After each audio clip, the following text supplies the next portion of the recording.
And you know, I don't really like any of the top 10 products on ClickBank. To be honest with you, I don't like the way they're marketed. Some of the products are good, but I hate the way they're marketed. But the fact is, everybody who's anybody's using video, they're using it through Amazon S3, and a lot of them are using membership stuff. And membership sites absolutely are best served up through Amazon S3, your content for your membership site. So that's a little bit of precursor to how important this training is going to be to you today. All right? So with that said, Wilson, are you on the call, my friend?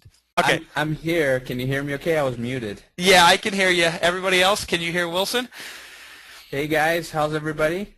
Awesome. Sounds good. Okay, so what we're going to do is, and somebody asked me why I got the registration page up. I just did this until Wilson takes over the screen and makes himself the presenter and shows his screen. What we're going to do is, Wilson's going to do some training at the beginning, and then at the end I'm going to come on and demonstrate some technology that we've built. So that's how we're going to do this webinar. So with that said, can everybody see the screen okay? Amazon S3 tutorial and publishing video?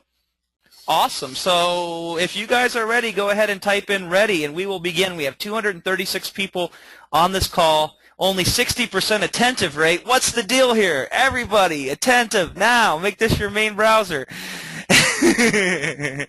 Awesome. Okay, you see that, Will? They're all ready for you. All right, they're ready. Okay, so we have some really, really cool content. Whoops. All right, sorry about that. Okay, let's get started. Guys, I have to apologize in advance. I have a very, very nasty cold, so I might be coughing throughout the presentation. I'll try and keep up and drink water as I go along, but here we go. Okay, so today we're going to talk about Amazon S3, and I'm going to give you a pretty comprehensive tutorial on how to get started, how to use Amazon S3, and then Jason is going to show you some cool ways to publish video on S3. So here's the topic for today's webinar. We're going to talk about publishing video on the web. We're going to talk about understanding Amazon S3. Again, I'm going to start from the very beginning. So if you have not used S3 before, you are not going to be left out because I'm going to walk you through the whole process. I'm going to show you how to manage content on S3, how to use free tools to properly manage your files. We're going to talk about security, and this is going to be a little bit shocking to a lot of you. And then we'll go into some advanced features and configuration, and then I'll pass it back to Jason, and he's going to talk about doing video. Excuse me, there's the cough starting already. Okay, so you want to publish video on the web. You know it's important. Jason already shared with you some statistics, if you were here a few minutes ago, of products that are on ClickBank, and how the top 10 all use video in some kind or another, and they're all using Amazon Web Services or Amazon S3 to publish those videos. First of all, publishing video on the web, just so that you have an understanding, there are different kinds of videos that you can publish, different video formats. You've probably seen this before. It's important for you to understand what works and what doesn't work on the web. Flash video is the most popular. Now, Flash is a plugin from Adobe that allows people to embed videos on web browsers. I'm sure every one of you have seen this. And again, I apologize if it's a little bit basic for some of you, but we have some folks on the call that are quite beginners to video, so I'm going to cover this pretty fast. Now, the formats for the Flash Player plugin are FLV, MP4, and MOV, as long as the MP4 and MOV are H.264 encoded. So when you're creating your videos and you're encoding those files, you want to make sure that you're using H.264. Now, there's also SWF. SWF is a precursor to online videos. It's not actually a video format. So if you have SWF files, you want to start converting them or get rid of them. No longer convert files into SWF format, because it's not actually a true video format. And then audio files for the web are MP3. That's the format. Now, I want you to be prepared for the future, and the future is now. The future is about mobile devices, iPhones, iPads, Androids, and so on. If you have an iPhone or an iPad or have been keeping track of them, you know that they don't support Flash.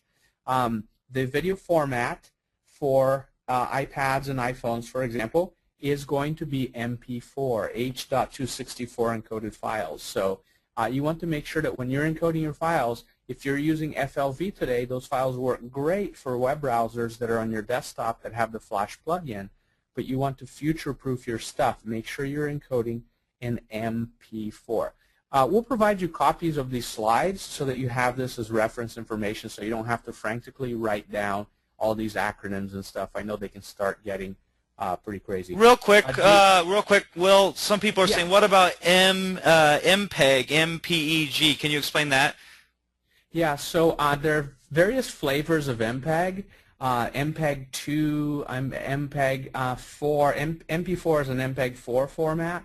I don't want to get too detailed here, but basically these are the formats that you want to encode in, okay? Everything else plays fine. There are all kinds of other formats like WMV and AVI, and I mean there's an OGG. I mean there's so many video formats out there.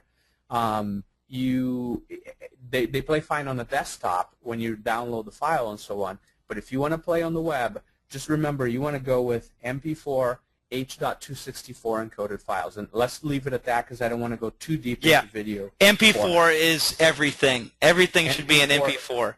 Everything. Exactly. Yep. That's exactly right. Okay, so how do you encode your videos? When you're publishing on the web, you need to balance quality versus bandwidth because bandwidth is limited. Even in the days of broadband, there's still a limit on the amount of bandwidth that somebody can use. So for a desktop video, something you're going to get on a DVD or you're going to download and play, it doesn't really matter because desktops can play videos at whatever bandwidth, like a 6,000 or a kbps or 6 megabit per second video is going to play just fine on a desktop, but it's not going to stream very nicely over the web. You have to remember that most DSL lines are capable of, the lower level DSL lines are capable of downloading at about 768K, and that's what you have to work with. So the bandwidth is related to the quality of your encoding. So you don't want to encode a video at 6,000 kbps or kilobits per second and try and stream that across a DSL line that only supports 1 megabit per second, for example. That's just not going to work. Your video is going to be choppy, it's going to pause, it's going to be a very frustrating user experience. So I like to encode my videos at about 450 to 500K for video, and then I take the audio down to 64K in mono, and that's how I encode my videos. Now the most awesome MP4 encoder that I know of is Apple's QuickTime Player Pro. It's available for both Windows and Mac and lets you create pretty high quality MP4s with those settings above and lets you tweak some other things. It costs 29 bucks, so it's pretty cheap. There are some other MP4 encoders out there. There's one called Any Video Converter, and there's one called Micro Video Converter, and those are free. I tend to use the QuickTime Player Pro. Now, if you're on a Mac, you have to get the old version of QuickTime Player Pro, QuickTime Player Pro 7. The latest version, which they call QuickTime X, that doesn't have the MP4 encoding capabilities yet. They haven't added those yet, so you have to have version 7. Okay, so how do you host your videos? Now, most hosting accounts that you sign up for, like a HostGator account or whatever account, when you read the offer, it says unlimited bandwidth. Now, unlimited bandwidth is an absolute myth. Okay, there is no such thing as unlimited bandwidth. Unlimited bandwidth, when they say that, means that as long as you're not, quote unquote, abusing it, they're going to let you get away with it. They're not going to meter it. But if you continually abuse the bandwidth that you use, then they can suspend your account. And I know a lot of people that have had accounts suspended. That's one thing. The other thing is bandwidth isn't equal throughput. That means bandwidth, the way they talk about, is how much data in a month you can stream out, you can use. But it doesn't talk about how much data can go out at the same exact time from the server. That's throughput. Think of it as you have a one-lane highway, and you can get as many cars as you want. There's no toll, there's nothing, right? You can get as many cars as you want to. But in rush hour, that is going to be very, very congested because only one car can get through at a time. And there are 3 or 4 on-ramps that are feeding this highway, and everybody's trying to get home, at the end of the day, rush hour, there isn't enough throughput. So what you want is the capability of having a multi-lane highway and expand the number of lanes in that highway. That's the throughput, so that you can handle the traffic at peak utilization, at peak hours. So let me translate this into video. If you host a video on your hosting account, on your server, one user may be fine watching it, 2 users may be fine watching it, but when you get 10, 15, 100 people watching it at the same time, it's like trying to fit, all Los Angeles traffic into a one-lane highway. It's just not going to happen, okay? So you need to have a multi-lane highway. You need to have throughput, not just bandwidth. So bottom line is, I tried to explain it to you, but just believe me, never serve videos from your hosting account. Jason talked about how the top products on ClickBank all use S3 to serve their videos. There's a reason for that, okay? Because they want the users to have a good experience. There's nothing worse for conversions than a user coming to a sales page, for example, trying to watch a video, and that video doesn't play right. They're going to lose a customer. So highly experienced is highly dependent on throughput, not just bandwidth. And you didn't even mention the cost prohibitiveness of hosting videos on your own hosting account. It's much more expensive than through Amazon S3 as well. Yeah, so the hosting providers that are not, that are very straightforward, they don't give you unlimited bandwidth. They tell you you have X amount of bandwidth per month, and then when you exceed that, they charge you more. The ones that say, hey, you have unlimited bandwidth,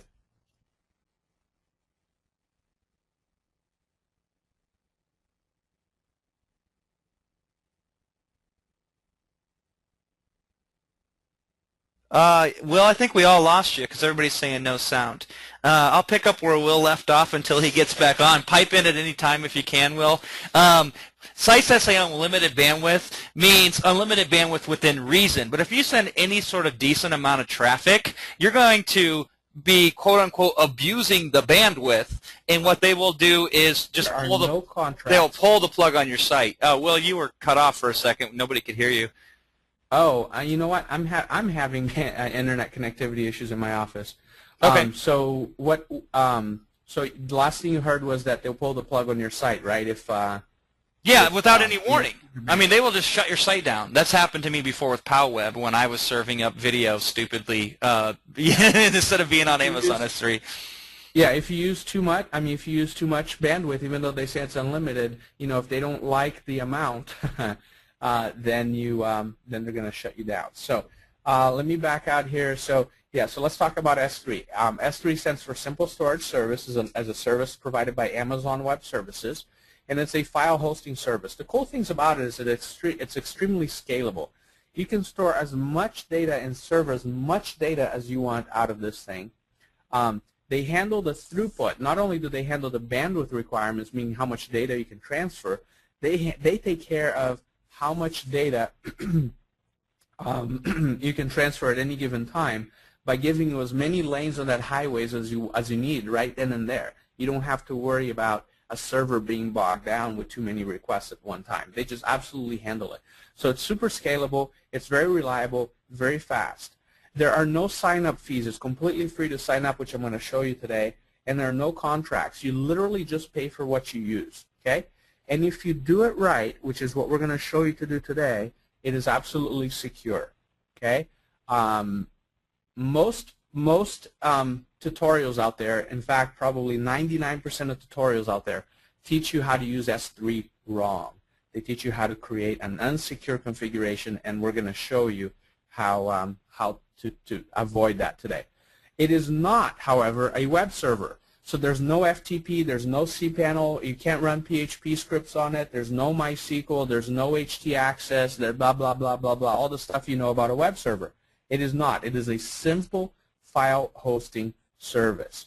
Okay? So I already said you pay for what you use. There's a link there where you can see pricing. I just copied the pricing off of it this morning. Basically, you pay for a few things. Storage. So when you put a file on S3, you pay for storage every month for keeping that file there. It's 14 cents per gigabyte at the lower tiers, and the more you use, like if you go up to above, 1 terabyte, for example, the price starts dropping. Interesting fact about Amazon S3. It is the only service that I have ever known that continually drops their prices. A year ago, their storage prices used to be 17 cents per gigabyte, and it's been coming down and down and down. As the price of storage gets cheaper, they actually reduce the price and pass the savings on to you. So it's very, very cool. I don't know any other service that does that. Certainly, the phone company doesn't lower my my bill, nor does the electric company or the gas company. So this is a really, really cool utility-like service. You pay for data transfer in. In means you upload. When you're uploading a file to S3, you're paying 10 cents per gigabyte to upload. And then you're paying for data transfer out. This is somebody downloading a file, like watching a video or something like that. And that's 15 cents per gigabyte. And the first gigabyte is free. And then there are a couple of other miscellaneous requests, and they really, they're so negligible in cost, I don't even need to talk about them. Literally, they're going to cost you pennies a month.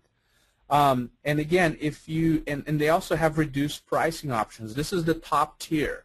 Like if you don't, there's some other options that can save you probably 30-40% off of this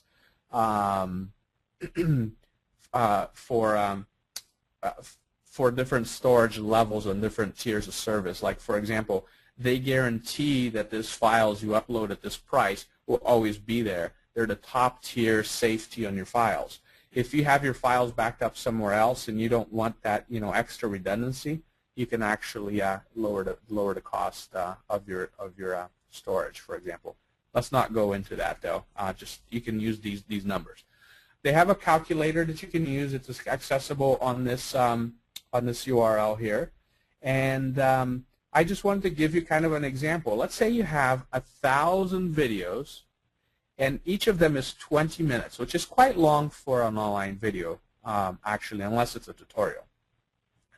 If you encode it the way I taught you to encode it, really high quality, 30 megabytes per video or so, and let's say you have 30,000 video views per month. Now, this is a lot of video views. Most people don't get, even this kind of traffic to the website, much less video views. So let's say you have 30,000 video views per month.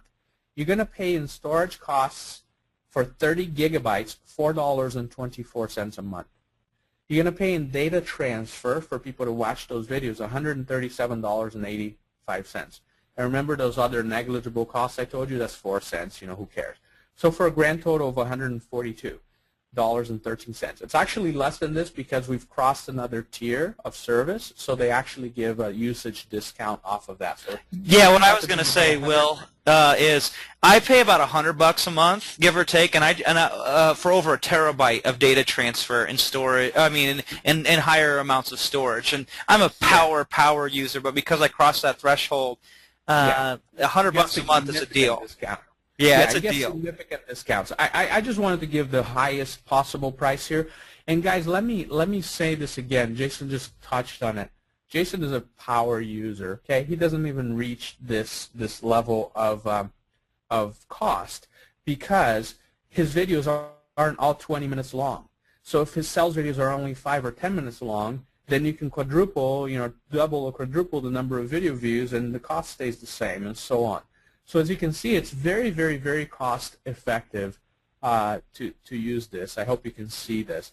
Jason, I'm not really monitoring the question box because my screen is maximized. Yeah, I'm answering all the questions. And real quickly, I'll say bottom line, most people will pay about $5 to $10 a month with Amazon S3. That's exactly right. And that is for quite a bit of usage as well. So to get started, it's very, very simple, guys. Here's the step-by-step process. You go to this URL, aws.amazon.com/s3. You click the sign up button. You log in with your Amazon account. If you've ever bought anything on Amazon, you have an account. If you don't, it's it's super quick to create one. You accept the terms of service. You select or add a credit card for billing. You review the usage rates. They show you what the usage rates are, which I just kind of showed you in summary. You click to continue. You're done. They tell you it takes a few minutes, up to an hour. It usually doesn't take that long. It usually takes less than a minute to get your account set up, and they send you an email saying that you are done. So what I'm going to do right now is I'm actually going to to show you how to do this. Okay, so let me go back to a couple of more slides.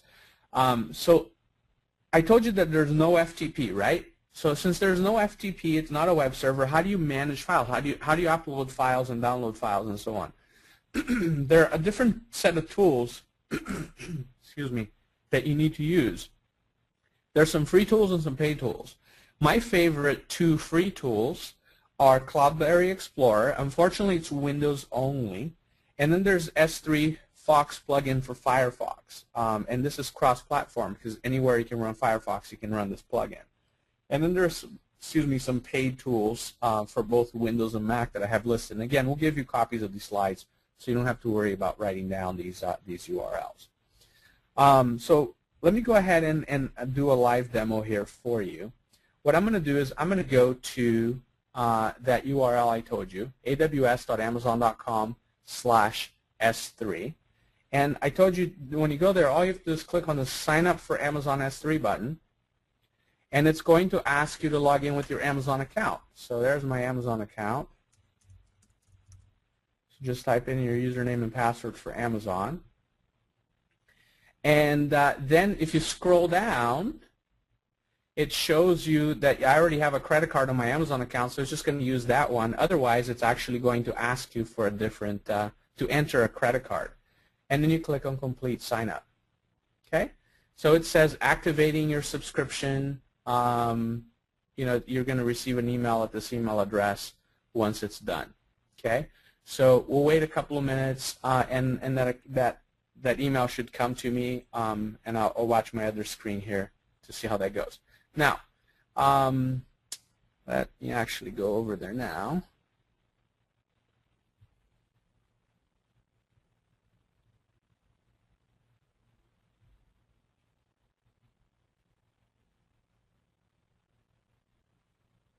Whoa.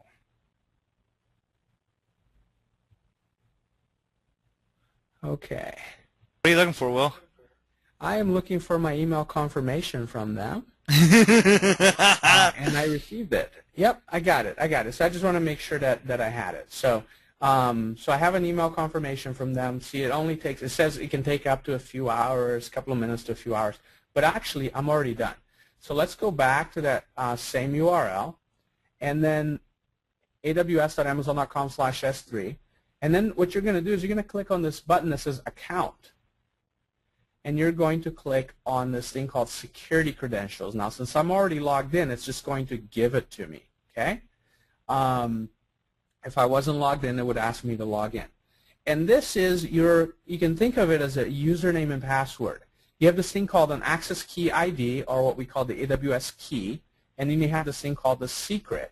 And we'll go ahead and click on Show, and then it displays the secret. So what we're going to do is I'm going to use two different tools to show you how to manage access. Now, I've installed the S3 Fox plugin, and when you install that, you have this S3 Organizer in Firefox under Tools. Tools, S3 Organizer, Firefox, okay? And you go ahead and click on Manage Accounts. Now, I already have an account set up, but I'm going to go back. Whoops. I'm going to have to do a little trick here. I'm going to have to copy these into Notepad. Okay, I'm going to copy my secret. And when you copy these, you want to make sure you copy them without spaces before or after. So you always want to paste it into something like Notepad. We'll close that. And I'll paste that here too. Okay. And then we'll go back to S3 Organizer. The very first thing you're going to do, is if you don't have an account set up, and I already do, is you're going to click this Manage Accounts button, and then you're going to type in the name for the account. Demo account, you're going to paste in your key, and we'll go back and get my secret. Again, make sure you don't have spaces before or after when you copy and paste. Otherwise, this is going to give you an error. Okay? And I'm going to go ahead and click on Add. And there I have a demo account. So that's cool.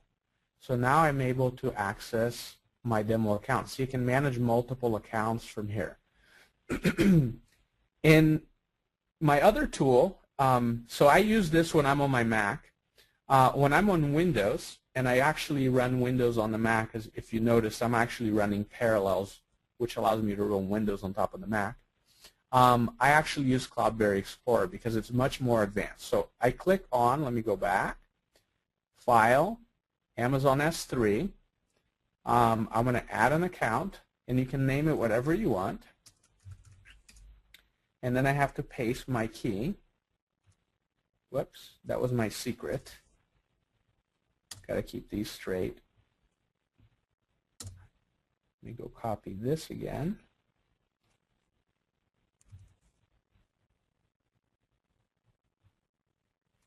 Paste that there, and I always like to check this use SSL because it uses secure access to the bucket that way. Okay, and I'll go ahead and close this, and now I have a demo account. Now the reason I like Cloudberry Explorer is because I have two panes here that I can move back and forth in between. So this is my computer, or it can be another S3 account and so on, and this is my S3 account. So I usually keep this to my computer and this to my account. But I could actually view two different accounts on S3. So this is really cool to move files between S3 accounts. Now this is kind of a little advanced thing that I'm teaching you here, so make note of it if you're already an S3 user.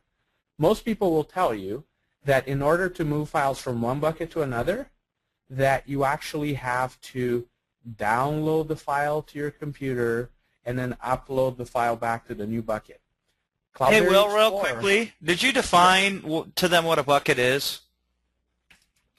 Thank you so much, Jason. I'm getting ahead of myself. A bucket is kind of like a top-level folder, but it's not really a folder. A bucket is, you can think of a bucket as a hosting account, and you can have multiple accounts, multiple of these buckets inside your S3 account. You can think of it as kind of a domain name, for example, where your files are going to exist. And I'm going to show what that means in just a second here. A lot of people treat buckets as folders, and they use buckets to organize their files. This is another little advanced tip. Do not use buckets as if they were folders, because you are limited to 100 buckets per S3 account. So if you create 100 of these buckets to organize your stuff, then you're going to be out. You're not going to be able to create any more. So what you want to do is you're going to create a bucket, and inside the buckets you're going to create folders. Now let me show you how to create a folder. I'm in my demo test account here. In Cloudberry Explorer, you click this button called a new bucket, and then you give it a name. S3 Demo Webinar. Okay? And you choose the region, the locations. They have multiple locations. I just use U.S. standard. If most of your customers are in Europe, you might want to use the European bucket, the European location, or the Asia Pacific. This is which data center on Amazon this is going to be stored in. So I just stick with U.S. standard, and I go ahead and click OK. And it failed to create a new bucket, and I should have seen S3 Demo Webinar. Okay, let's look at details. The AWS access key ID you provided does not exist in our records. So it is possible that the account is not fully set up yet. So what I'm going to do is I'm going to switch over to my other account, which I already have. Okay. So I'm going to go ahead and create a bucket. Let's see, S3 Webinar Demo Bucket. I'll go ahead and create that. And you now see I have a S3 Webinar Demo Bucket. Now let's look at what that looks like in S3 Organizer. Or Hey, Will, real quickly, I can tell you why you were having issues, because a couple people just pointed it out to me. You put your secret key in the access key field. Oh, did I? I am such a dummy. Okay. Yeah, that cold's getting to you, man. I know, man. I'm just like, okay. So let's go fix that, and let's double check. So we can go back and go to the demo test account, and you're absolutely right. I thought I copied that again. Maybe I didn't copy it. Okay, so we'll say okay and okay. So let's go ahead and try that again. Now this would be really cool because I'm going to show you, let's see, S3 webinar demo bucket. Okay, so what I'm going to do is I'm going to go ahead and go to the demo test account.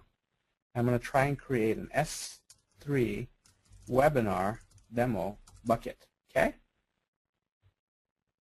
Failed to create bucket. The requested bucket name is not available. The bucket namespace is shared by all users of the system. Yes, you probably created that bucket in the past sometime. No. Here's what it is. I did this on purpose. I have two different accounts. I have my test account here, and I created the bucket, S3 webinar demo bucket. And I went to my other account and I tried to create a demo bucket with the same name. All bucket names in S3 are unique, not per account, but unique, period. And you're going to see that in just a little bit as to why they have to be unique. So if somebody already has a bucket with that name, you can't create it. So you're going to get that error if you're trying to create a bucket. So let's go ahead and try and create S3 demo bucket 1, for example. That should be okay. And there we go. We now created an S3 demo bucket 1. So if I refresh, I should be able to see that. There you go. S3 demo bucket 1. Sometimes things don't refresh for some reason. I think my internet connection is having some issues today. You can always click the refresh button to show what happens. Now, see how that shows here is a little square? That's kind of a little bucket thing. If I go back to S3 Organizer, and let's see if I entered it correctly here. See how it shows as a folder? This is why people get confused, because the icons aren't right in a lot of tools. It shows them as folders. So people think, hey, it's a folder, it's a folder. It's not a folder. See, in the way you create a bucket here, it's the same folders or directories. It's the same way. You have one icon. So this is why I like Cloudberry Explorer a little better. Now, when you go inside the bucket, now you see you can create a bucket. Now you can create folders inside the bucket. And these folder names only have to be unique to that bucket. They don't have to be unique across all of Amazon S3. Okay? So let's see how I would upload a file. Now, you don't have to create folders, but if you want to organize your stuff, what you would do is you would first create a bucket, then you create folders inside the bucket. Because as far as buckets are concerned, you only get 100 of them per S3 account. So what I'm going to do is I'm going to go ahead and show you how to upload a file. So I'm going to go back here. I'm going to go back to my computer, and I'm going to go find some stuff on my desktop, and I'm going to upload a PDF. Okay, so all I have to do is click and drag, and again, I'm not even going to bother putting it inside the folder. Hey, Will, real quick, I want to mention, too, no spaces or special characters for your bucket and folder names. Yeah, definitely. Some tools allow you to create bucket names that are upper and lower case. They shouldn't, because that actually causes problems with security stuff. So your bucket names should always be lowercase. Folders, it can be upper and lower. And file names can be upper and lower as well. But I would always avoid spaces, and I would always avoid like weird characters and stuff, like and I don't mean weird, but like, characters that are not native to the regular, ASCII alphabet or the English alphabet. So like the A's with the accent and stuff like that in the file name, or the E's with the accent, or the O's with the two, the umlaut, the two dots on top of it. I would avoid those characters. I would use standard A through Z and 1 through 9 and 0. That's all I would use in my file names. And you can use dashes and stuff too. But I wouldn't use anything else. Okay, so here's a file on Amazon S3. Now, how do I access this file? So let's just double check that file is here also. See, the files show up in both places. I'm going to keep going back and forth between the tools because I know that there are a lot of Mac users in the audience. I hope I'm not confusing people. I want to show you how to do it in both tools, because if I just show you Cloudberry and you're a Mac user, it's not going to do you any good. If you're a Mac user, you're going to need S3 Organizer. That's why I'm showing you both. But at the same time, if you're a Windows user, I want you to see how nice this tool is. So forgive me if I'll try and mention it as I'm going back and forth. So in S3 Organizer, after I've uploaded the file, and again, it's the same thing. You just click and drag. Most tutorials teach you to do this, guys. Most tutorials teach you to say edit ACL after you edit the file. And then these are the permissions for the file. Who has the access to actually get the file from S3? And by default, only owner has rights. Now, most tutorials say, hey, go to this read attribute right here and select the everyone and check and give everyone access to that file. Now, tell me if you do this today. Write in the question box there, do you do this today? Is this how you do it? Yeah, for everybody who uses Amazon S3. Okay. A lot of them are saying, yes, that's how I do it. Some of them are saying no, but I'm assuming everybody who's saying no, at least most of them have seen you at some point or another teach them the proper way to do it. Yeah, because I've taught this class before, and I've actually put out some ebooks and stuff on it. So Norbert is saying Mac users can use Transmit. Norbert, I love Transmit for FTP and stuff. I hate Transmit for managing stuff on S3. It's just the crappiest thing. It does so many bad things. Stay away from Transmit for S3. I absolutely hate it. And I have a Transmit license on my Mac, so I don't recommend it. Okay, so after that file is set to read by everyone, then they teach you to go, and again, I'm inside S3 Fox, the S3 plugin. They say copy URL to clipboard. They say right-click on the file, copy URL to clipboard. Now, I'm going to open another tab here. Whoops. And I'm going to paste that URL. Now, I want you to notice something about this URL. It has my bucket name, .s3.amazonaws.com / my file name, because my file name was right inside my bucket, right? This is why I told you I would tell you. This is why buckets have to be unique across all of Amazon, because a bucket is actually a host name in the Amazon s3.amazonaws.com domain. So if Jason tried to name a bucket s3.demobucket1.s3.amazonaws.com, if he tried to use the same bucket name in his account, then how could Amazon tell which hosting account it is? Because it's kind of like a hosting account. So this is why every bucket actually gets a unique URL with the bucket name, and that's how it finds the files. That's why, again, the bucket names have to be unique across all of S3, not just your account. Okay, so I'm going to go ahead and hit enter here to grab that ebook. So I can access that ebook, not a problem. Guess what? If you're doing this and you're putting a link on a membership site or something to a video or to a PDF, what stops somebody from reading the source code of that link or right-clicking on it and copying the link and passing this around? So if I go and I go to Internet Explorer and I paste this link over here, oh gosh, it works in Internet Explorer also. My goodness, I can pass that link around. See what happens, guys, is what you did when you set that read by everyone is you made that file completely public. So if this is a protected file that you only want paid customers to get access to, do you want to set that attribute to read by everyone? Do you want to do that? Do you want to set that for private content? Now, Jason, can you share some stats? I need to take a quick little break here on my voice. Share some stats on what you found about unprotected files. Okay. By the way, the reason why everybody will tell you to set it read to everyone for your permissions is because if you don't, then nobody can access your files, including you, from those URLs, okay?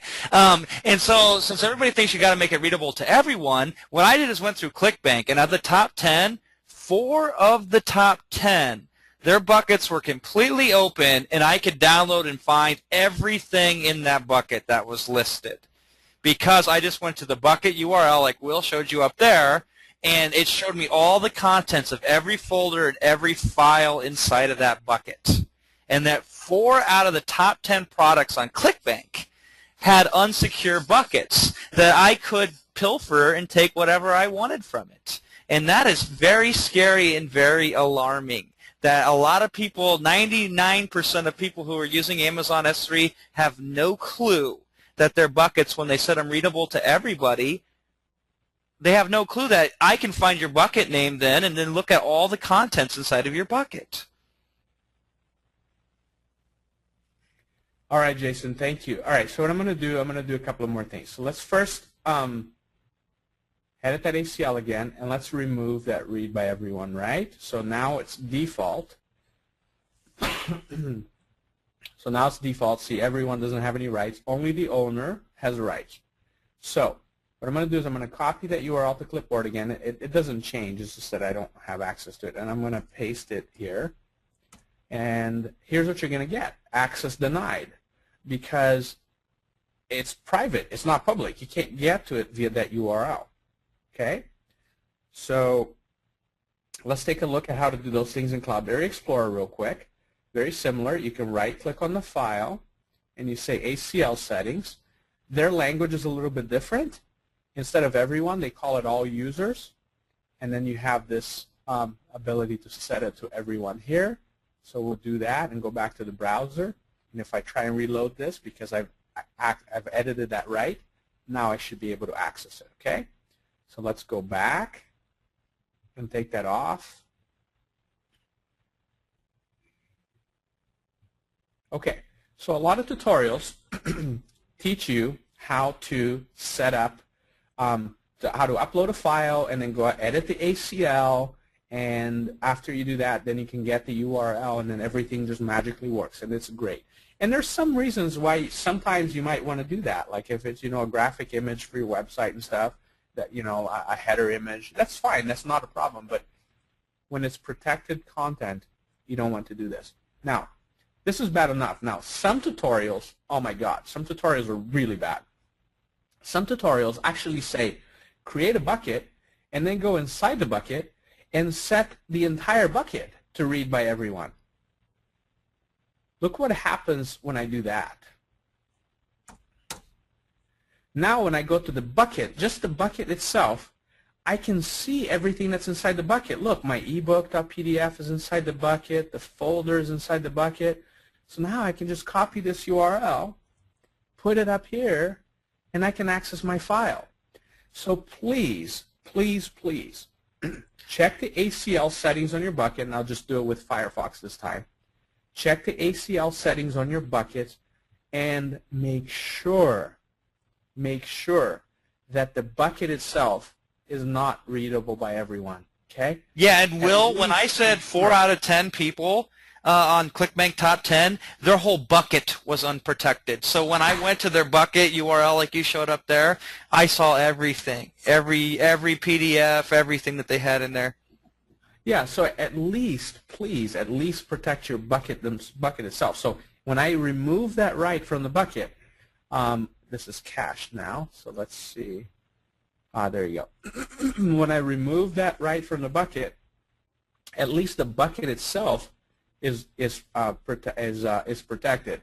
Even if I make a file inside it unprotected, make it readable by everyone. Let's go back to the browser.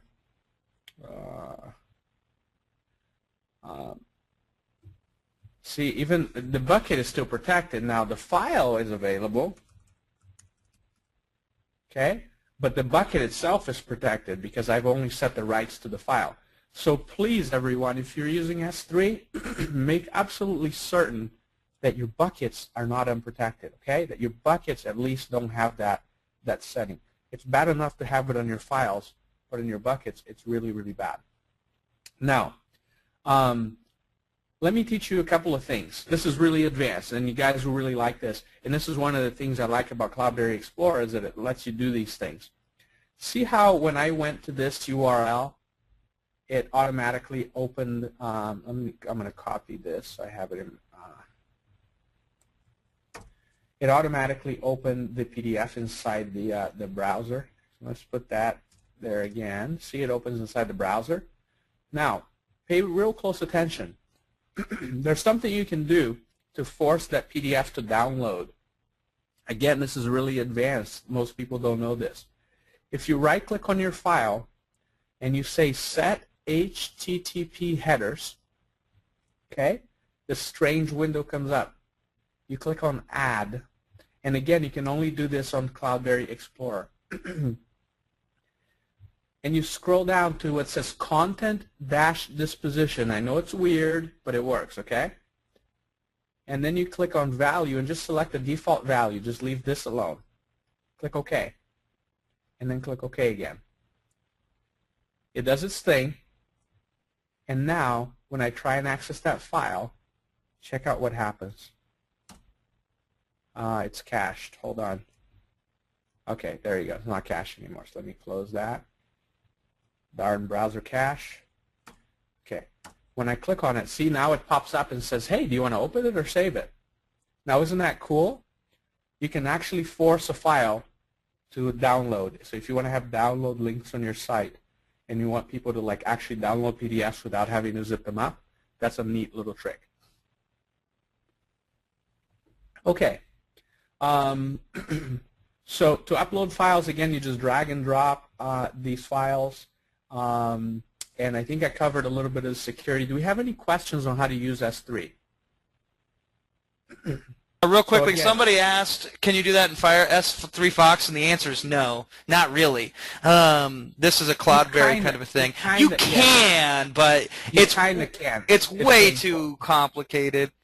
Yeah, it's painful. Like if I go upload here, you can only do it during the upload. You can say upload, you can select a file and then say upload and set custom headers. But you have to know what headers to type in here. There's no pull down. And you can't do it after the files are already there. There's no way to right-click on the file and set the headers. Okay? So that is that's a problem. Now, how do you secure these files if you're gonna make them not readable by everyone? Hey, Will, real quickly, we had a few questions I wanted to answer before we go on. Sure. Somebody asked, is Amazon S3 only exclusive for citizens of the United States? And the answer is no. It's accessible in any country where you have a credit card that you can link to Amazon S3 that I know of, at least. It's worldwide. And the other thing is, somebody said, can you pay with S3 with PayPal? Not to my knowledge. I believe they do require a credit card. Is that correct, Will? They do require a credit card. You can actually use prepaid credit cards too, and debit cards and stuff like that. I will give one word of caution. If your credit card expires and they can't bill you at the end of the month, your account is shut down, no questions asked, until you go and pay up your bill. So you want to make sure that if your credit card is expiring and so on, that you keep on top of that. Excellent. Okay, so we're going to move forward now because the main question everybody's asking is, well, what ACL settings do you set, Will, and how do you protect these files? Okay, great. Great question. So let's go ahead and set these back to default. So it's their default. They're not readable by everyone, right? So let's just double check. Again, my browser is going to have this thing cached. Okay, so access denied, right? So they have this thing called assigned URL. Now do it inside S3 Fox first. You right-click, instead of copying the clipboard, you can say get pre-signed URLs. Now a pre-signed URL is this long-looking URL, and what happens is this URL has an expiration time set to it. So there's like, it's digitally signed with your keys and a bunch of other algorithms that they use. I won't get into details as far as that. But basically, you set how long this link is good for. So let's say this link is only going to be good for 1 hour. And I can say generate URL. Okay. After you change the time, you say generate URL. And you click on copy.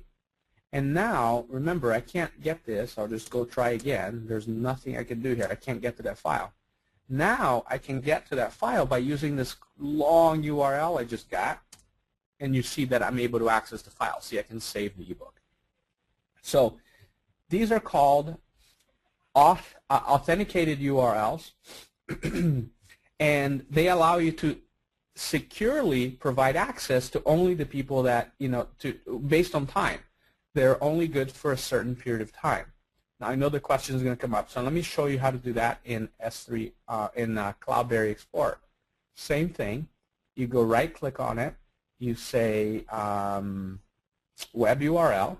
Right here, web URL, and then you can say expire URL at a specific date and time. So I like it here that they can actually do a specific date and time. So it's right now so I can show this. So let's set it to today, and let's set it to two minutes from now. And then you click on generate. I'm going to copy the clipboard, and I'm going to show you. Let me close this. I'm going to show you that I can get to that file. Okay, I can get to it. So we're going to let this sit here, and since I set it to expire in just a minute or two, I'll just let this link sit there, and then we'll come back to it in a little bit. Now, the question you should be asking is, great, so I set these URLs, but if they're going to expire at a specific date and time, what good does that do? Do I have to keep going and updating those URLs on my website? Well, that would be unmanageable, right? That's not possible for you to say, well, give me a URL that expires on the 15th at 3 a.m., and then I'm going to go and update my links on the website and put the new link on the 15th to expire 5 days later. Not only is that not feasible because it would be a lot of work, it also doesn't help you because that link is good for that period of time, and during that period of time, people can share the link. So there are different ways of doing it. So let me show you a different way to do it. It's going to get a little bit more complex here, but there is a way to handle it. So how do you protect it? You need a little bit of PHP code. It's not difficult. In fact, all the code that you need is right here in front of you.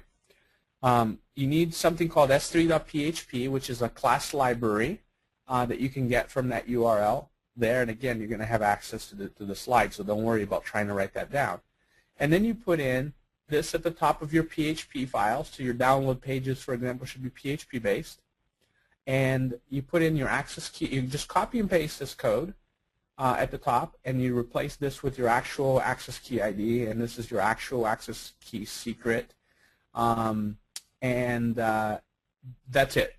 And then wherever you want the download link, you put in this line of code, this PHP code, and replace this with your bucket name, this with your file name, and this with the expiration time. And the expiration time can be really short because every time the page loads, that a new link will get automatically created that will expire this amount of time from that point where the page loaded.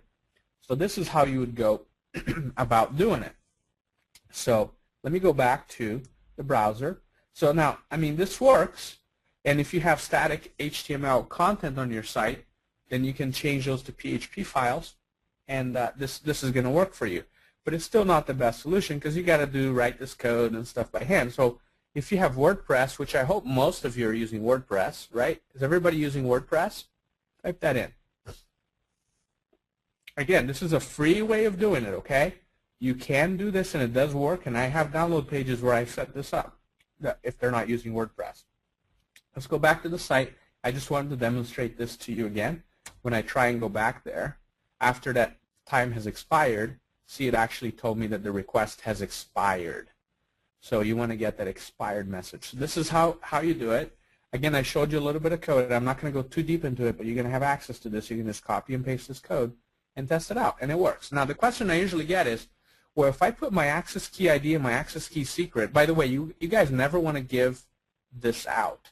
The access key ID is not a problem. That's like an email address kind of thing. This would be like your password. So your secret access key, you should never give that out. And so people ask me sometimes, well, if I put that in my PHP files, can't people view source? No, PHP code doesn't show in the source when people view the source on their web browser. Yeah, the result of the PHP code, if any, is going to show in the file. In this case, the result is it cleans up, so you don't see the PHP code with the access ID and everything. Exactly. So no, it's protected as long as nobody can get access to your actual PHP file. Okay. So you can see that that was that link was expired at a specific time. So I would want this to be on a page where the page could automatically, generate that link at load time. Do we have any other questions so far on the stuff that I've presented? Hard to tell because when you ask if everybody uses WordPress, it flooded the questions box. There is a couple people asking a question, which I think I will answer now. They said, but doesn't S3 Flow Shield take care of all this automatically? And for those of you who use S3 Flow Shield, yes, okay. So, because I just answering that because a lot of them were asking that question, Will. So if you're using WordPress, there's a much better way to do this, right? Hopefully you're using WordPress. I saw probably 2 or 3 no's and like 100 yeses. So good, excellent. So I'm glad you're using WordPress. So we're going to show you a better way to do this with WordPress. At this point, I'm going to give my voice a well-deserved rest, and I'm going to pass it over to Jason, who's going to show you some cool technology that we have. It's a WordPress plugin that makes this stuff just absolutely brain dead, and he's actually going to show you something I haven't showed you yet, which is actually video, embedding video and stuff. So we're going to get to that right now. Jason, you want to go ahead and take over the screen, buddy? Yep, doing that right now. All right, so does everybody see my screen with the banner in it? You guys like that banner?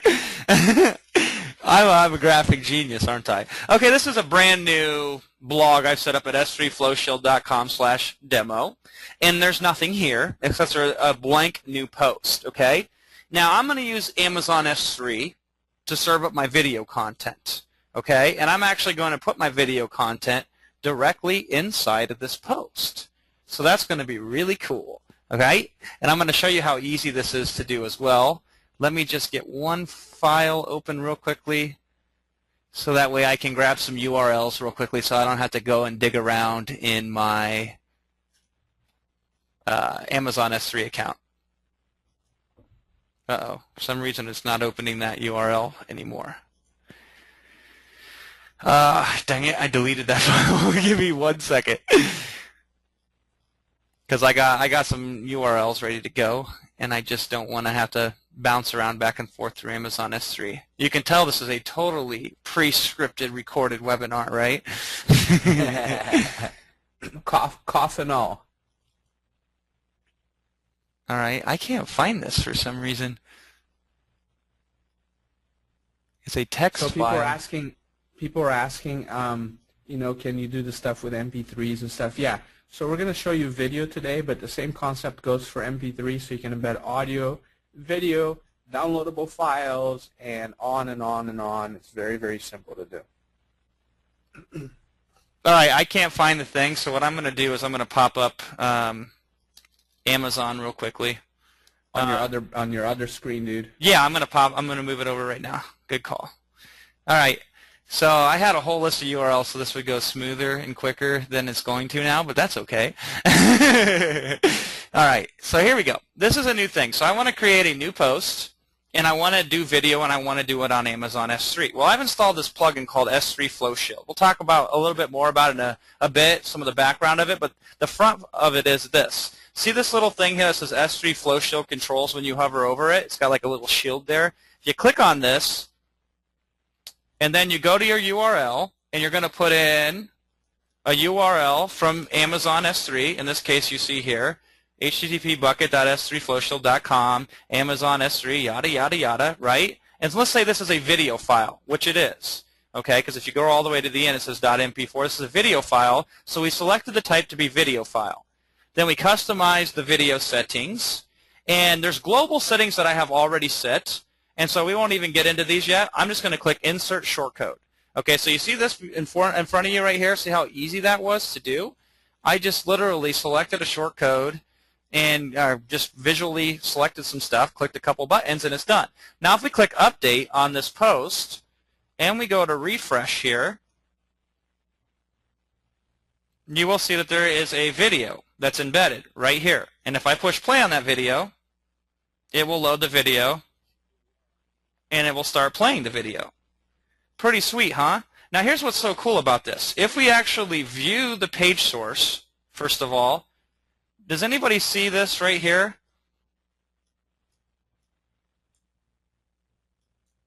This is completely encrypted, correct? I just want to make sure somebody's seeing that. It's actually not encryption. Well, okay, it doesn't show your bucket name and URL. Let's put it that way. Yeah. Here's what I want to make sure people understand, because there are other products out there that actually do this, and they say, oh, yeah, we encrypt the JavaScript, HTML, blah, blah, blah. This is not encryption. This is called obfuscation. All it's doing is making it harder to read. If somebody shows you this stuff like this and says, oh, yeah, it's fully encrypted, it's BS, okay? It's very easy, actually, to get to undo that part. that is not what S3 Flow Shield relies on. We just do it to make it even harder for people to see stuff. Right. But even if they're able to get the URL, that URL is not shareable anywhere. See this right here? Yeah, that URL is not shareable because it's tied to the specific browser. Yeah, and even if, for example, like we go to that same URL and I put it in here, that URL doesn't show up over here. Okay, so first of all, that obfuscation or whatever Will calls it, it makes it so nobody can find your bucket name. Okay, so they can't find your bucket name and try to dig through your stuff anyway, which even if they did, they can't access this file because it's not readable. Yet, I can take that same URL, let me embed another video here just to show you how easy this is. Take that same URL, or let's do a new URL, okay? Click on Flow Shield button here, paste that URL in here, this is a new MP4, and click Insert Shortcode, click Update, and now if we refresh this, you will see we have two videos. Here's the first video, and here is the second video. And there are a lot of current S3 Flow Shield customers on the call, so you guys will notice that with the new version that we just released, which you should have had an update about last night, you no longer have to worry about how to type the paths and stuff. You literally go to your tool in S3, you right-click, you get URL, and that's what you paste in that little box. And then S3 Flow Shield takes care of. See, he's pasting the whole URL to the file there. So you just right-click on your tool, copy URL, and then it fixes the URL in the way that it wants it. So. Yeah, and then you can do anything that you want inside WordPress beyond that, because these are just what's called shortcodes. So I could say, watch video 1 here, and that would put the video 1 there. Watch video 2 here, etc. And click Update, and I've just put 3 videos on here without any issue. They're fully protected, right? And what Will didn't even get into, which I think is important, because see how I just did this here, watch video 1, watch video 2. If your stuff is unprotected and people can pass it around, pillage it, share it all over the place, not only are you losing money because people are not buying your products, but you're losing money because you're paying additional bandwidth usage.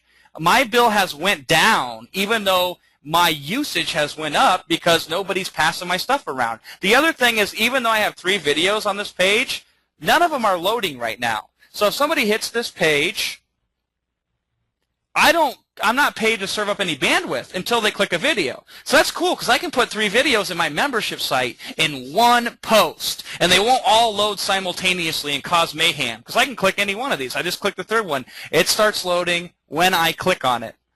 Okay? So that's cool. Now let's get a little bit more crazier with it, okay? Hey, Jason. Yep. Jason, hang on a second, buddy. What you just said is extremely important. I don't think people realize this. Okay. Most people are so worried about their files. You know, like, oh, what if so-and-so steals my file? And that's fine. You want to protect your file. So let's say you have a video and you really want to protect it. You don't want people to do it. S3 Flow Shield is going to do that for you. Are there still ways that people can steal the content? Yes, yeah, absolutely. I mean, worst case scenario, let's say, you know, Apple spends millions of dollars to protect their videos on iTunes and blah, blah, blah. You know, lots, millions and millions of dollars in encryption technology. Well, guess what? All I have to do is start Camtasia, start playing the video, and record the screen. I'm still going to take the file if I want to. So instead of protecting the file, what you really want to protect is your bandwidth. Because the file, yeah, if somebody grabs a copy of your file and shares with their friend, you lost a sale.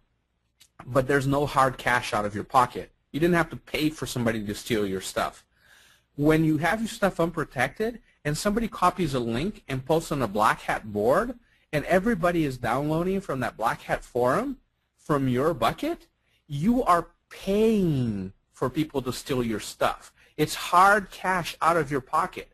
So as great as it is to protect your content, and you should do the best possible, you shouldn't worry too much about it. What you really want to do is protect your bandwidth so people can't like pass around links and then you're paying for those costs of people downloading stuff because that's hard cash out of pocket. Yeah. Okay, so that's a very good point. I'm glad you didn't let me skim over that.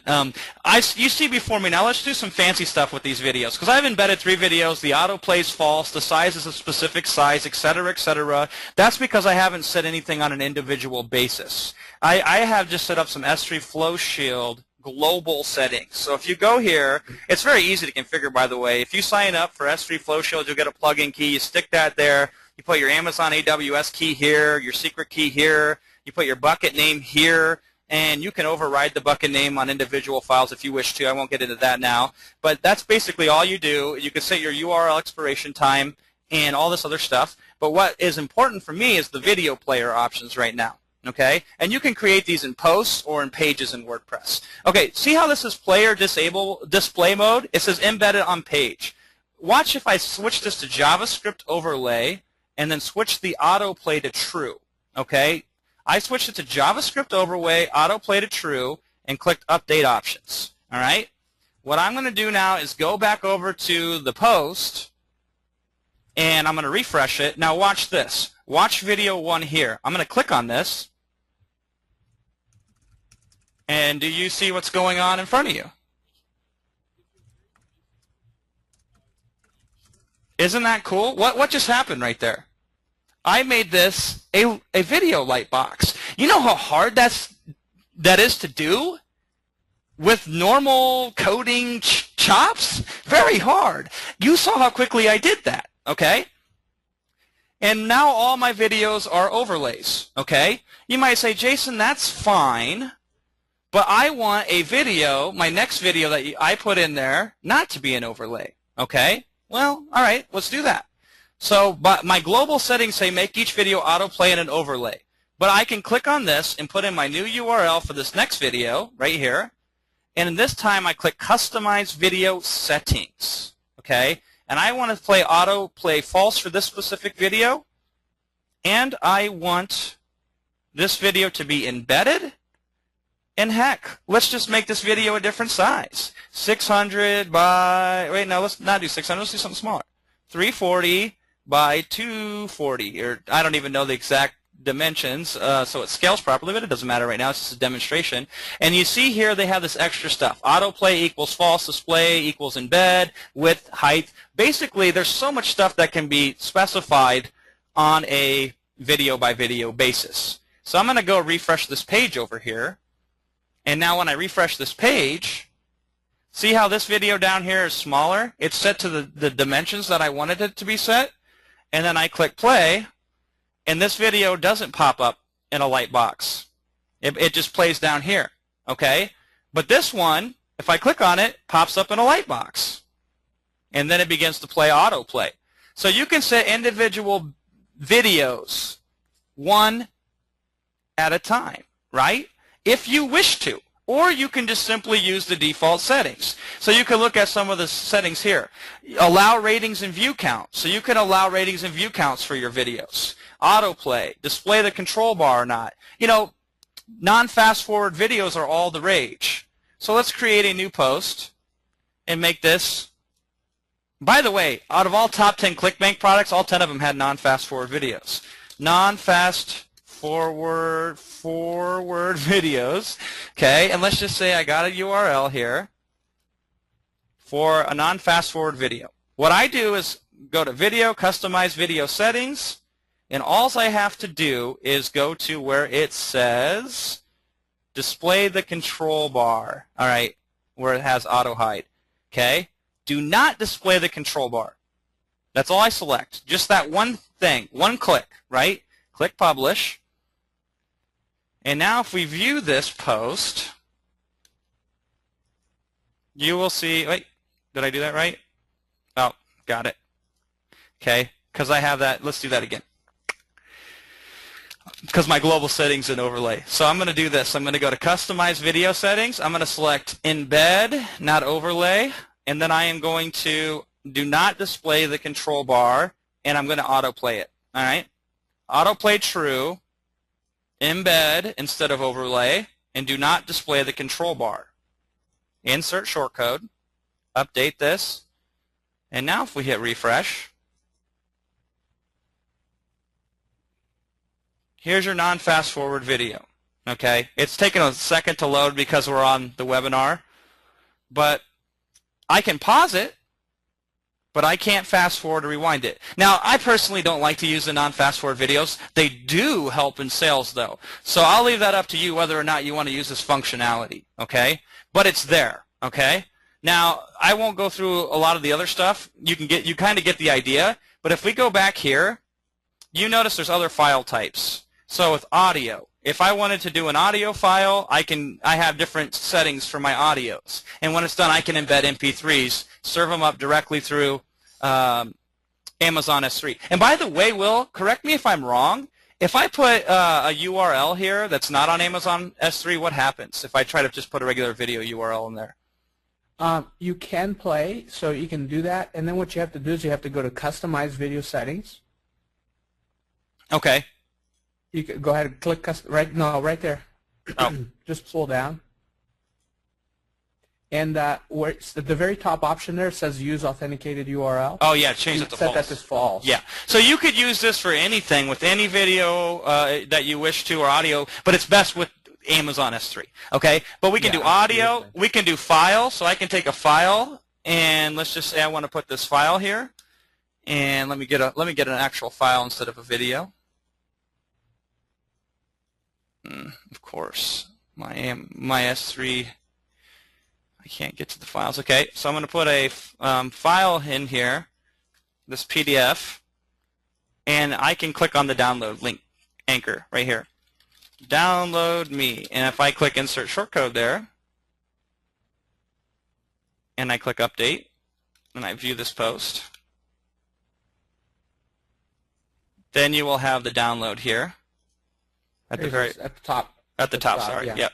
And that's there. And so if somebody copies this link location and pastes it in here, what happened, Will? Oh, you know what? You had your authenticated default. All right. Well, you get the point. Delete that. Here, change it. See, yeah, it's because you were clicking around and you set that auth URL to false. Yeah, when I was showing that one thing. You gotta love that. You guys get the point though. But if I actually take this, copy this link location here, and paste this in up here, see the super long URL? Yeah, this will work in your browser. But if you were to bring Internet Explorer, for example, and try and access that link, which would be the equivalent of somebody passing the link elsewhere, that link will not work. Yep. It will actually be redirected right to the homepage of your blog. That's because it's an authenticated URL generated for an individual user. I would say. So even if I went back to this URL in 60 seconds, in the same browser, it would no longer exist. It either expires in 60 seconds, or if you go to a different browser, then it's already dead. Now, yeah, a new one will be put in its place, okay? So that's fine, but people can't pass around your content and hot link it and put it on black hat sites, et cetera, because you're using these new URLs and you're protecting your bucket all simultaneously. Okay, so that's Jason, actually the latest version of S3 Flow Shield, it doesn't rely specifically on time. It actually ties it to a time plus a browser session plus a bunch of other stuff, so that link will continue to work without the user having to refresh the page. Right. We actually generate the link on the fly at the time they click. Mm-hmm. But again, it's tied to that specific customer, so you can't pass it around no matter what. There's no way to pass a link around. Yeah, that's the bottom line. Unlike with Amazon S3 when you said the readables to everyone. By the way, all my ACL permissions are nobody can read. That's the magic of S3 Flow Shield. It takes care of all the stuff for you. By the way, this is just an image for these overlays. When I click the play and this pops up, that can be customized. You can put any image you want in this place. I'm just using an image, a default image that I'm using. But change the default. Change the default. Show them how to change the default, because I was actually going to ask you to show that, because it might be a little confusing for people to see that there. The default and the player options? Yeah, so go ahead and go to the player options and show them how they can change. By default, when you install the plugin, Jason already customized this a little bit. By default, it says click here to view video or something. Right. But you can put any HTML in here you want. So if you have an image, if you have text you want, whatever it is, and again, you can customize it on a per video basis. Yep. And so like if we go here and we view this post now, you will see that this one, click here to view video, that will cause the pop-up. So you can make the video pop up on a link, whatever. You can put any HTML that you wish to in there, or we can do it on a video by video basis, because if I wanted to, say, go to this new post here and paste in a URL and then go to customize video settings and make this an overlay, and then where it just simply says where the image, is it the overlay? The click to play video text. Click to play video text. That's where I would put in my image there. I would do image source equals, and I think this is the right image. Yes, I think that's it. So I'd insert that there, and see, you know it's right because it'll show up right there in the visual editor. Okay, so you could specify on a on a video by video basis what you want your image to be, or you can simply just by default have the image be that image that I was using right here. Okay, so that's some of the options. Real quickly, there's so much more you can do, and by the way, all this is documented extremely well here. I want to show a little bit about video sitemaps. Okay. So video, that's hot. Yeah. So all you got to do to activate video sitemaps is go from no to yes. Click on yes first of all. That's the first thing you got to do. I want to show you what happens when you click update options. Okay, and then you'll have a video sitemap URL. And if you go here, you see there's nothing there. Oh my God! Did we break it? No. All you got to do is any video you want to show up on the sitemap. You see this thing right here that says sitemap equals true. You copy that, and then we go to a post here. And where there's any videos, we just paste that in there. Sitemap equals true, sitemap equals true, sitemap equals true. We just put that at the end. And you can do this with a button too. If you had done it like there was an option to add the sitemap true as well. So yeah, right here. Yeah, in the button you can do this as well in the customized video settings. Okay. And now if we refresh this though, you will see I have a video sitemap. And there's ways of also specifying what you want for your URL image or your video image. You can use the thumbnail from a video, but by default it just puts this here. Now, I'm not going to explain how important video sitemaps are, but they are kind of the wave of SEO future. And they're extremely hard to set up, and now they're really easy to set up. The point is with S3 Flow Shield, it's really so many things in one. Because you might be looking at these videos and stuff that I have going on here, and you said, well, what's this video player that you're using, right? When you click to play these videos and you show that video and stuff, what's this video player? Well, we're using Flow Player, which I think is the best player on the market. You get a one-license, commercial license use of Flow Player. So if you notice there's no Flow Player branding on this, that's because you get a one-site commercial license use when you sign up for Flow Player, and when you sign up for S3 Flow Shield today. Okay? Any other options that you get after that, you'll have the branded version of Flow Player, but we have discounts. And one license of Flow Player costs $95 on its own. And it costs $30-some for support. They charge you for support. Okay, and speaking of support, we have documentation here, so you can see everything and go and watch the videos. It's super well documented. And we even have a thing built in, so if you need support, which I don't think is likely, but if you do need support, you can just change plugin debug mode to enabled, and we can do a lot of troubleshooting for you without even looking in your blog or anything and get you taken care of. So that's the bottom line. That's how you use S3 Flow Shield very quickly. It comes with, I think, the best video player imaginable, which is Flow Player. That comes bundled with the plugin, so when you install S3 Flow Shield, it automatically installs Flow Player with it. You can do video sitemaps. You can do basically anything you want with video. You can serve it up with Amazon S3 easier than ever. You are protected. People aren't passing your stuff around. You're not paying for it unnecessarily, and it's so easy to use video. You just saw how easy it was. And any file that you serve up with Amazon S3 is now easy. So here's what you need to do, okay?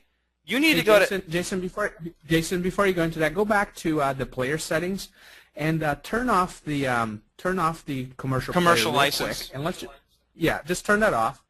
I want to show people because there are a lot of questions come in about that. S3 Flow Shield comes bundled with the free version of Flow Player. Unlimited domains, anywhere you install S3 Flow Shield, as Jason's going to talk about, it comes bundled with it. What happens, though, when you install it, see that Flow Player logo right there on the bottom left? That's because it's the free player. They brand it. It's their brand. If you want to remove the brand, then you have to purchase commercial player licenses. Now, we've already included the commercial player capability inside the plugin, but you have to license each domain. Now, in addition, customers, S3 Flow Shield customers, get a one domain license for FlowPlayer Commercial, and that allows you to unbrand it.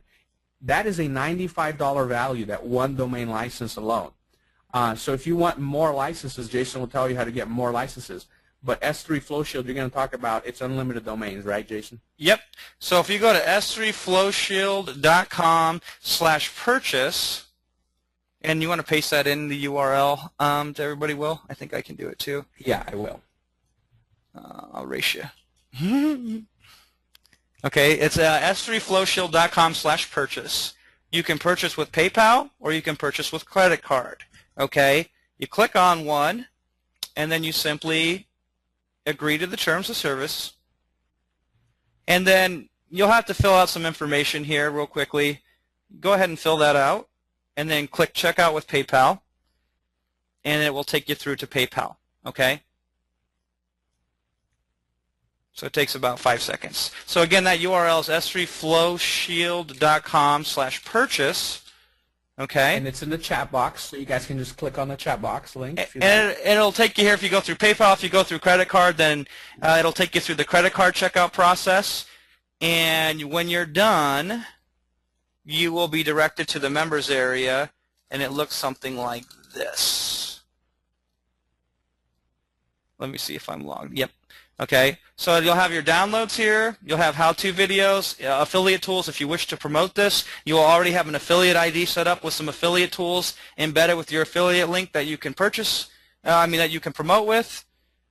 And you will see here, it'll say something like your plugin version. It will say you are entitled to unlimited domain licenses and unlimited unassigned licenses remaining, because you can use S3 Flow Shield on any and every site that you wish to. Okay, FlowPlayer Commercial will look like this. Yours will be different than mine because I have unlimited licenses through FlowPlayer, but you will have one domain license, and then you will put that domain in there, and it will issue you a key specifically for that domain with FlowPlayer. Okay, and like I said, there's downloads, how-to videos, affiliate tools with your affiliate link, all that fun stuff. Go to s3flowshield.com/purchase. You can sign up, and it's literally, there's no upsells, no downsells, no sideways sells, no exit pops, no cross sells, no whatever. You just check out either through PayPal or credit card. You're transferred to the download area where you get your registration key, and you can install this and use this right away. S3 Flow Shield is a one-time investment of $97. There's no continuity tied to it. There's no hidden fees. It's a one-time investment of just $97 when you sign up today. s3flowshield.com/purchase. Now, like I said, you get a one commercial license to FlowPlayer, which on its own is worth $95 retail. Okay, and then they charge you for support. Okay, which is $30-some. All right, you get that included. So basically, if you look at this, S3 Flow Shield is $2, on top of the $95 FlowPlayer version that you're going to get. And of course, you can always use the free ones for additional domains. If you wish to purchase more licenses with FlowPlayer, we have a special deal. So you can contact us about that, and we can give you a discount above and beyond what you would pay for at FlowPlayer itself. But you get that one domain license, and you can always use the free player. It comes bundled with S3 Flow Shield. So when you download S3 Flow Shield and you click on this right here, plugin version 3.55, and you download that and install it, S3 Flow Shield and FlowPlayer will be bundled together. So you install one plugin and you get two things. And then you can start protecting all your files today. So you can save money today. So people aren't going to put your stuff, direct link it on black hat sites today. So you can actually use video in ways that are easy and painless and simple to use that can make you more money. You can do that today, okay? It's not a matter of if, okay? Because every big person is using Amazon S3. Every successful person is using video. Every single successful person is using the sales processes with the videos that can be embedded very quick, in the sales, everything, right? Now you can do this too, and it only takes a couple clicks. Best of all, if you're using membership sites, that is the most important reason to use S3 Flow Shield. Because the worst thing is when somebody signs up for your membership site and passes all around their whole membership content, or they eat the heck out of your bandwidth from all your membership site videos and stuff. Okay? This will protect you from that. This will prevent that. Okay? s3flowshield.com/purchase. Go there, sign up. We welcome you to the members area. Will, what are the questions that we are getting? All right. Okay, great. So we include 1 year of upgrades, guys. Good call. For 1 year, any upgrades, you just log into the members area and download the latest version. It is compatible with 3.1, which is the latest version of WordPress. That was another question that we got.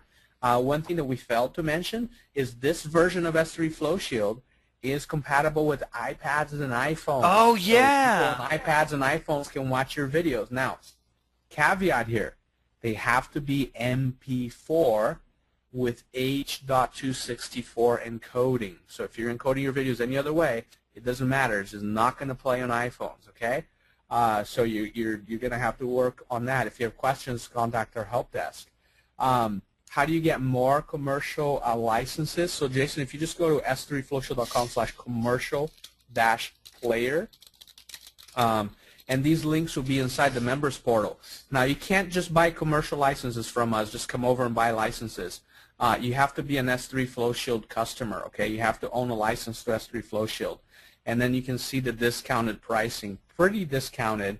You can save, almost $100 on a 100 domain license there. So that's pretty significant savings for you. Again, S3 Flow Shield almost becomes free when you these regular prices aren't some numbers we pulled out of the air. These are at flowplayer.org pricing. You can see them on their website. So special discount to customers that are S3 Flow Shield members. So if you want those additional commercial licenses, you can get them here. Yeah. And don't worry about this URL. They're inside. Once you run out of licenses, once you assign all your licenses for Flow Player inside the member portal, it'll give you a link to go buy more. So that's already there. So how about other mobile phones, Androids? Androids do support Flash now, so you're covered with the Flash player there as well. Just to reiterate again what Will was saying, iPad compatible with MP4. The issue normally is Flash doesn't work with iPad, blah, blah, blah. Well, if you're using MP4 with Flow Shield in the player, it will work, okay? That's all you need to say about that.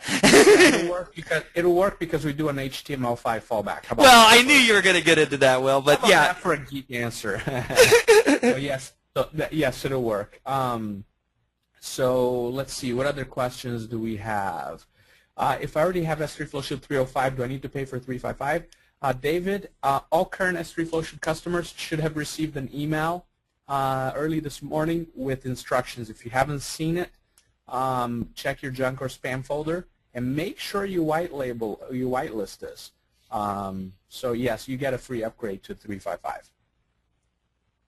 And we even gave you the bonus of the Flow Player license. See how nice we are. We gave existing customers a bonus. We're only giving to new customers. Yeah, because initially Flow Player, the commercial license did not come bundled, but because I made a mistake and wrote all the sales copy thinking it came with a one usage commercial license, we're like, all right, we're just going to throw that in there. So yeah, that comes, even if you don't have the commercial version, it's still okay because the logo comes on for 5 seconds or something like that, disappears, and there's a little tiny text that says Flow Player whatever at the bottom. But whatever. If you want to, I love the branded, the non-branded version because what I didn't show you about the S3 if you have a commercial license is things like this. Okay, you can put your own player logo in there. You can put your own player logo position, your own logo display time, your own play button text, your own play button opacity. Okay, you can use a custom play button. You can use a custom play button URL. You can skin your own videos very quickly and brand them. We have the option of actually branding our own videos with S3 Flow Shield, so everybody who used this would be branded as our customer when they use the video player, but we thought that was kind of dumb and dorky to do because we're not those kind of guys. So so we give you the commercial license, and then you just activate it, and it doesn't have a logo, and you can put your own logo on there if you wish to. Yeah. So people are asking about the special offer. We don't have a special offer, guys. Here's the thing, though. we are including a one domain license of the commercial Flow Player license. I don't know that we're going to keep that for too long. I honestly don't know. Jason and I haven't talked about it. We never included it before. It is a $95 value. So if you can't buy today, don't wait too long, because if you're interested in it, because we don't know if you're going to keep getting that license. Yeah, like I said, that's an honest-to-God story. I thought that was part of the offer that Will told me. I created all the sales copy, all the videos, everything on the site, and then he's like, dude, that wasn't part of the deal. And I'm like, well, we want to launch this by Wednesday. We can't change it, so everybody's getting it. So that was honestly a mistake. I didn't know. I thought that's what Will wanted me to do when I was building the site. So yeah, I don't know. Bottom line is, don't think about it, just do it, because every day you're not using this is a day you're losing twice. You're losing once because you're losing out on money that could be yours by using the functionality built in with the video sitemaps, the video functionality, all that fun stuff. But you're losing money another way, because I guarantee you're paying more than you should for bandwidth right now if you're not using Amazon S3 and creating authenticated URLs. Now, Will gave you the manual way, okay, with the PHP and the header and all that fun stuff. But let's face it, wouldn't you like the automatic way? And wouldn't you like to be able to use a one licensed commercial Flow Player with that? And wouldn't you like to be able to do all the other fun stuff that's included? And that's at s3flowshield.com/purchase. And by the way, if you do become a customer, then you do get additional licenses of Flow Player at a severe discount that, to my knowledge, I don't think you're going to find anywhere else. Yeah, questions about EVP, Easy Video Player. It can work in conjunction with S3. Oh, good point. Like yeah. The two of them can work side by side. There's no integration. I have a copy of EVP also. I think it's really cool software, but I think of that as mostly for marketing type videos, sales videos, stuff that you don't really care about protecting. S3 Flow Shield is the core of it is really for content you want to protect and you want to keep tight and you don't want people sharing. Right. So if you have Easy Video Player, use it for your sales letters if you don't care if people pass them all around or not. But for like your video content that people are paying for, I would not be serving that up through Easy Video Player unless you're encrypting it somehow, or not encrypting it, obfuscating it, or somehow protecting it, right? Yeah. So yeah, exactly. So there's also the functionality in S3 Flow Shield to support downloadable files and MP3s and all that stuff. Yeah, above and beyond videos. It supports. Yeah, it's above and beyond video. Yeah, so video is the coolest function of it, no doubt. But anything you host on S3 that you want some sort of protection for, which I would think would be everything, then you're going to want to use Flow Shield. Exactly. So that's how it compares there. Video sitemaps, that's another golden thing, right, that you're going to get, because you want your videos indexed by Google. So make sure that you use the video sitemap functionality, which really, really is golden. Now, had some questions about YouTube embeds and those free video services. Oh, I'm glad you brought that up, because I was answering those individually earlier, Will. Yeah.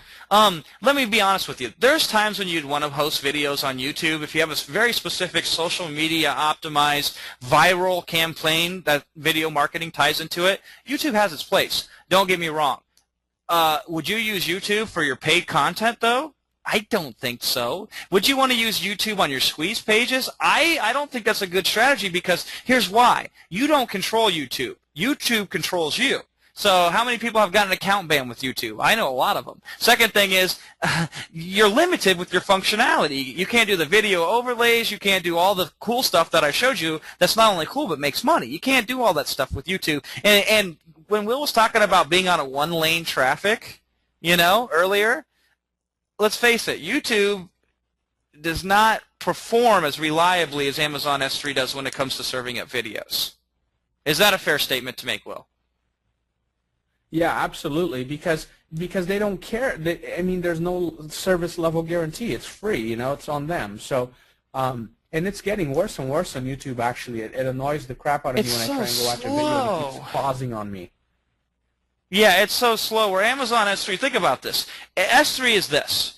Amazon built their own infrastructure to serve all the files and stuff that they sell, right? You know, all their stuff for it powers their website. And they say, hey, we should offer this to other people, you know? And so then they let developers start using it, and now finally everybody's using it because they realize how powerful it is. So do you think Amazon cares? They care a lot more than YouTube.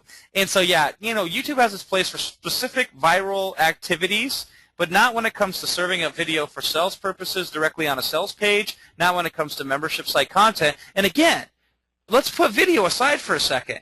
What about your other files? What about your membership sites? Okay, S3 Flow Shield is perfect for membership sites because it will reduce your bandwidth that your members are going to use for your videos and for your other files. And it does have that layer of protection, so somebody can't just join, copy all your URLs, cancel, and then go access all those URLs and download your stuff. Because by the time they start accessing those URLs, they're expired. Yeah.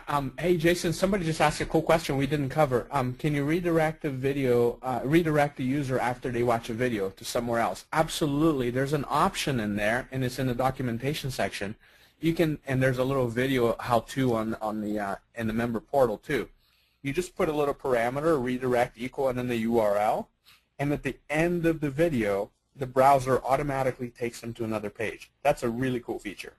Yes, that's a good point. I'm glad you mentioned that, Will, because that's a feature I did not even know existed with Flow Player, with Flow Shield, S3 Flow Shield, which I think you're going to discover a lot of those when you use this today. Because I'm still discovering new features that we put in there. I know there was a question I will answer now too, Will. Some people say, well, does this work with HTML sites? The answer is not very easily. It's made for WordPress. Well, I use it on certain PHP sites and stuff like that. It's very complicated to do it on a static page, but it's so easy to do it in WordPress. So, you know, that's all I'm really going to get into that. This is made for WordPress because this is where the future is. Yeah. So, guys, it's really important. Go back to the members area, Jason. Because of how the plugin works, go to the how-to videos. Because of how the plugin works, I'll give you a tip, and I already got a question about this. It's very important that you watch the installing. Oh, it says installing. How interesting. Installing S3 Flow Shield. It has to be installed in a certain way, which is via drag and drop via FTP. You can't just upload via WordPress because some things break when you do it that way. So if you're getting an error when you're trying to activate it, make sure that you watch the video. Those videos are there for a reason, guys. At least watch the installing one so that you can save yourself some headaches. Okay, Jeff? Make sure you do that, and that will fix your problem. Oh, so we had somebody buy and run into that problem. Yeah, the problem is you can't go to plugins, and you can't go to click Add New and then upload it.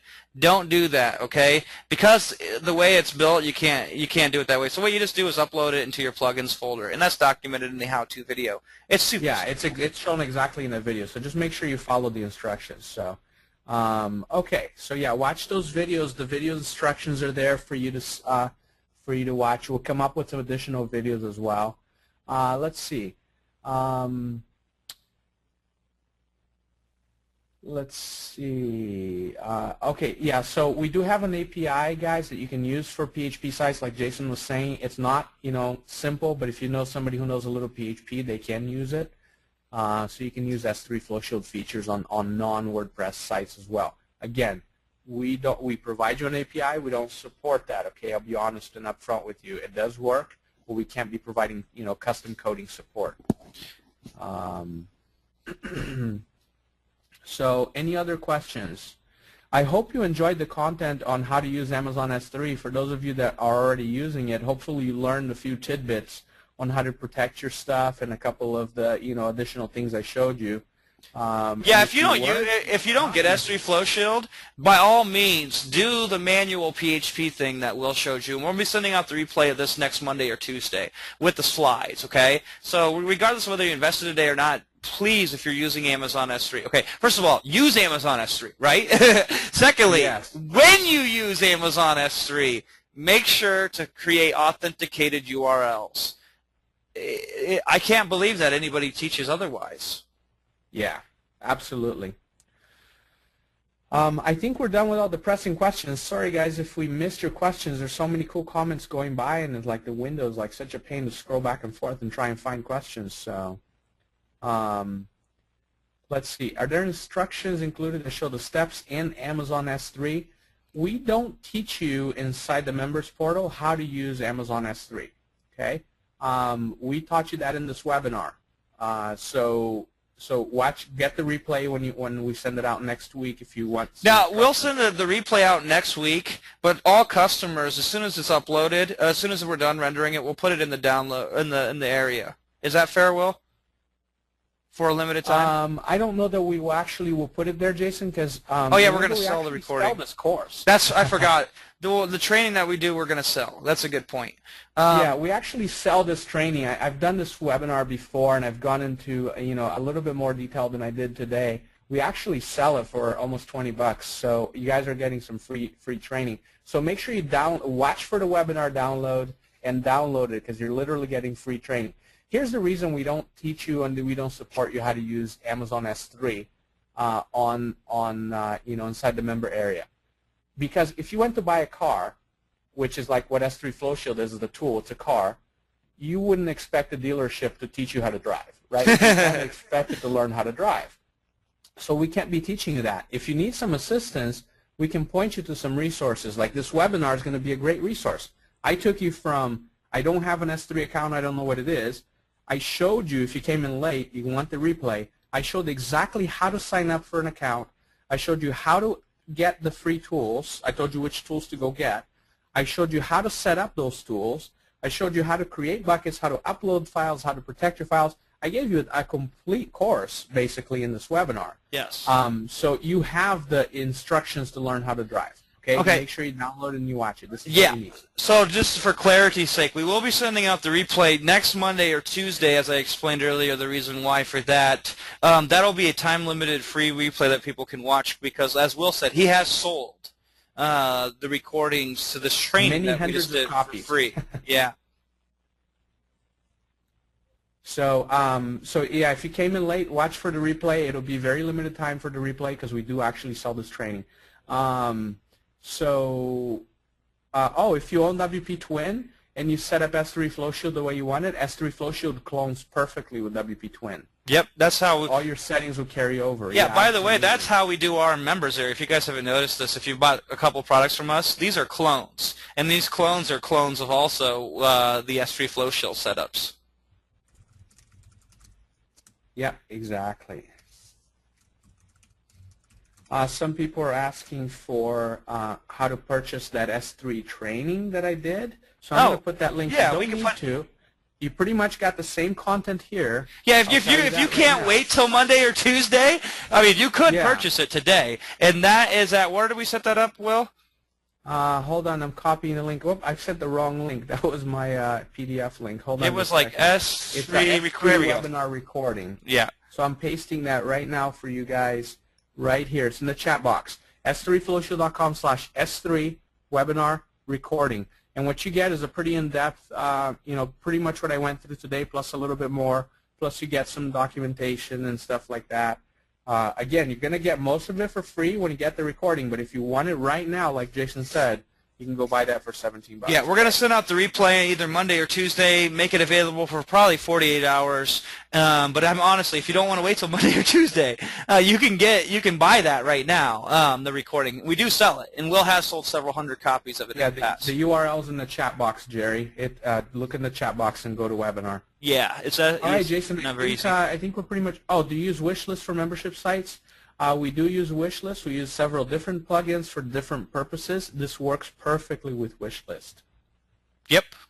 Yeah, and actually the cool story, real quickly before we get off the line, is when Will originally developed this, before we added some of the new features that we did, he had it integrated with some of the bigger guys. Worked out a deal to integrate it with their stuff because they were like, oh my God, they learned about all this crazy stuff we showed you today about how stuff's unprotected. And so people have been using this, some of the bigger guys have been using